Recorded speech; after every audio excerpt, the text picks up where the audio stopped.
So the first thing you're gonna need to do is chop up some chicken breasts into chicken tender shapes. If you don't want to do this, you can obviously just buy chicken fingers. This is just a lot easier, and you can kind of determine whether you want them to be big or small. So for the marinade, I'm going to make my own buttermilk, and that's just combining milk and a little bit of lemon juice. Then after that, I'm just going to add all of the spices, and I'll have the recipe linked down below. But all the spices are typical spices for ranch dressing, which makes sense since we're coating these in ranch Doritos later on. So I'm going to pour all the spices in and then combine it with a whisk. Now I'm going to put the chicken into the buttermilk mixture and let that sit overnight preferably, but at least for a couple hours, just so that all the flavor can get into the chicken.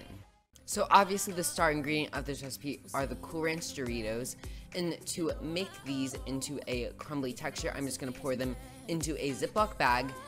Make sure to let all the air out and then crush them with a rolling pin until they're the texture of breadcrumbs.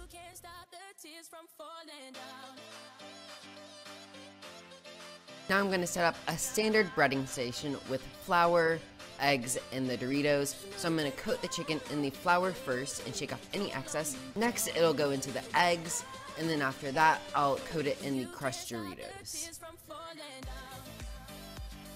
Now I'm going to fry these in oil heated to 350 degrees for about 4 to 5 minutes or until they're completely cooked through. So I only fry about 4 or 5 tenders at a time, just to make sure that the oil temperature doesn't drop. Let them cool on some paper towels and then serve them with ranch dressing, and you have an amazing dish.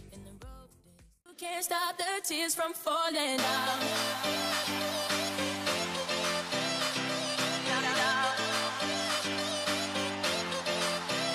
You know you get it all.